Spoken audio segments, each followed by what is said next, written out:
JDM, Euro, or American? Damn. JDM. Daily or weekend car? Daily. Day car? Pagani Huayra R.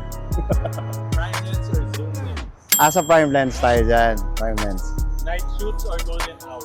Definitely night shoots kasi mas challenging. Rolling shots or static shoot? Static. Until I have the right equipment.